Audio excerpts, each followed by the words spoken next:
Well, thank you, Eric, for sharing such a personal story with us. Your opening story really caught my attention as you were playing the invisible keyboard and swimming through a baseball field. I was thinking to myself, what's going on here? And I have children, I know they do crazy things. My husband makes all sorts of gestures and things all the time. And so we don't really think that maybe a medical condition can cause these kind of involuntary movements.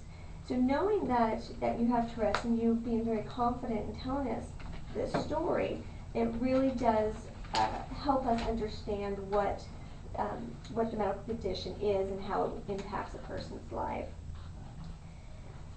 Now, the opening story really did set the tone for the whole speech. And what I had known previously about Tourette's was my father saying something like every time my mother would cuss, oh, it's just Tourette's, right? People don't understand it. If she would cuss it out, something, oh, she just has Tourette's.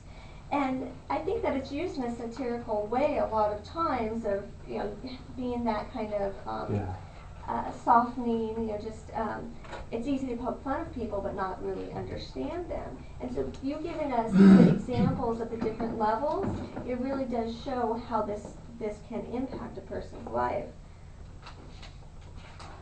My other experience with learning about Tourette's was a movie that I saw once with Holly Hunter in it, and where she played a woman who was lying about having Tourette's.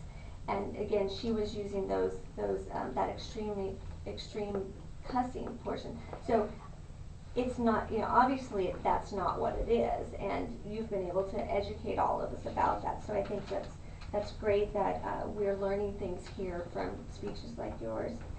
Now, your gestures I thought were really great, using the keyboard, the swimming, so very open, especially the end when you put the hat on and you were making these hand gestures. A few of your other gestures were a little bit distracting for me, just because they were more monotonous. So you often open and close and open and close. So you might want to just watch that in the future when you're doing gestures that you really mean to do. Making those big, you did great, but just kind of watching those smaller habits that you have. So a few more pauses would also allow you to have a longer speech and make that time. That would have been helpful. But what I liked most about your speech was what I'm taking away from it, the ending. As you were finishing up, you were radiating with happiness and telling the story of how you celebrate people's uniqueness. Right? It doesn't matter why that person's unique. Everybody's unique. And you really can look at somebody and say, hey, you're cool for what you do and the way you do it. So I really like how you shared with us how we all should look at people and celebrate their differences there. Thank you.